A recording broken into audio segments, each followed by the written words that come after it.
मैं धन्यवाद देना चाहता हूं अध्यक्ष जी। 1990 से 1926 लगभग 31 साल हम संसदीय जीवन में रहे। 2026 और लगातार कई ऐसे स्पीकर के साथ संवाद और संवैधानिक दायित्व और सहमति के साथ ऊंचे आदर्श और नैतिक मूल्यों के साथ सोमनाथ दादा, संगमा जी, बाल योगी जी, जाखड़ साहब, कई ऐसे मीरा जी के, और फिर अभी जो हमारे स्पीकर महोदय हैं, या किसी व्यक्ति विशेष के खिलाफ सहमति और असहमति का सवाल नहीं है।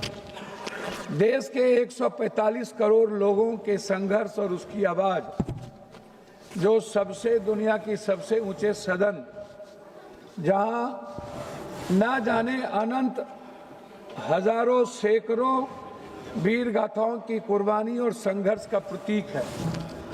चाहे तिलका मांझी हो, भगवान बिरसा मुंडा हो, सिद्धू कानू हो, लोरिक हो, अल्लाह रुदल हो, बाबा साहब अम्बेडकर हो, चाहे वो संत रविदास हो, कबीर हो, चाहे दुनिया के जितने इतिहास, भगत सिंह, चंद्रशेखर जी, जिनका भी, अब्दुल हमीद, अशफाकुल्ला, जिनकी भी हिस्ट्री को आप ले ली, वह इसी लोकतांत्रिक मूल्यों की रक्षा के लिए इन्होंने कुर्बानी की।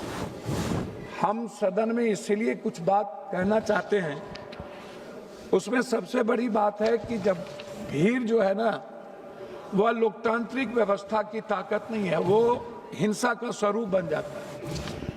हम अटल जी के साथ भी काम किए और उनके मंत्रिमंडल में भी थे, चंद्रशेखर जी, मुलायम सिंह यादव जी, और जो अभी हमारे एक मित्र कह रहे थे, बीजू दादा के साथ भी हमने संसदीय जीवन का निर्वहन किया। हम अटल जी के गवर्नमेंट में भी थे। हमें याद है अटल जी की एक एक शब्द को, अडवाणी जी के एक एक शब्द को, मुलायम सिंह जी और चंद्रशेखर जी किस तरह हाउस में हमको प्रोटेक्ट करते थे। हाँ, मंत्रिमंडल में थे।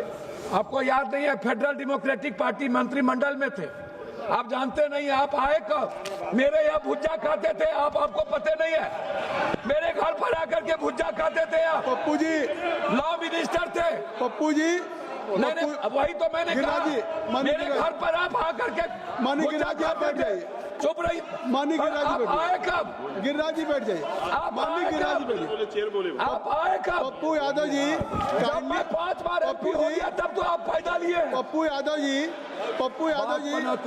आप चेयर को एड्रेस करेंगे या माननीय गिरिराज जी को करेंगे? बोल देंगे तो जवाब तो क्यों देंगे? मैं सम्मान करता हूं। आप उसको नोटिस मत लें। ठीक है, आप चेयर को एड्रेस करेंगे, आप विषय पे बोलेंगे कि आप गिरिराज जी की बात को। मैंने सदन में तेलंगाना के मुद्दों पर इसी जगह मिर्ची फेंकने को मैंने देखा था। मिर्च तेलंगाना राज के, जी स्प्रे तेलंगाना राज के मुद्दों पर मैं इसी सदन में सोमनाथ दादा को न्यूक्लियर के सवाल पर उनकी पार्टी के द्वारा निष्कासित के बावजूद भी उनके वह वक्तव्य मुझे याद है। मुझे बाल योगी जी का वो वक्तव्य याद है जिसमें एक वोट से जब सहमति नहीं हो रही थी और कहा गया था कि जरूरी नहीं है कि इन आर्टिकल के तहत आप वोटिंग ना कराएं। बाल योगी जी बिल्कुल अटल हो गए और उन्होंने उस आर्टिकल के तहत वोटिंग करवाया गया और फिर अटल जी एक वोट से उस वक्त यहां पर मौसम गिर गए। तो आज क्या राय है? अब आप हमें एक बात बताइए, अटल जी ने स्वीकार किया, जो भी सदन के चेयर पर थे उन्होंने हमेशा नैतिक मूल्यों को और संवैधानिक दायित्व का विराट रूप से उन्होंने सहमति दी। हम स्पीकर साहब के बारे में नहीं कहना चाहेंगे, लेकिन हम कुछ बात जरूर कहना चाहेंगे कि महोदय, नहीं, आप स्पीकर साहब के प्रस्ताव पे कहना चाहेंगे। मेरी बात सुन लीजिए ना, मैं व्यक्तिगत टिप्पणी नहीं करूंगा। अच्छा, ठीक। लेकिन जब संवैधानिक और लोकतांत्रिक मूल्यों की बात होगी, गणतंत्र की रक्षा नहीं। आप देखिए, मैं एक बात आपको मार्शल जी कहूंगा, आप गाइड करते हैं, हमारे आर्टिकल कोई गाइड 19 क्या है? कोई गाइड नहीं कर। आर्टिकल 19 क्या है? ये क्या आप बात है? लोकसभा के सांसद को आप गाइड करिएगा। कोई गाइड कर रहा है? सर ये गाइड करेंगे? कौन गाइड कर रहा है? गलत बात है। एसपी नहीं सर, अभी नहीं, गलत नहीं बात। गाइड कर सकते वो। अभी तक मैंने अभी मैं सिर्फ इतना एक कहना मिनट पप्पू जी सुन चाहूंगा। लीजिए, 1 मिनट पप्पू जी सुन लीजिए। आसन को ये गाइड नहीं करेंगे। पप्पू यादव जी आप सुन लीजिए, 3 मिनट का समय था जबकि 5 मिनट हो गए, तब भी मैंने अभी बैठने नहीं कहा। फिर कौन गाइड कर रहा है?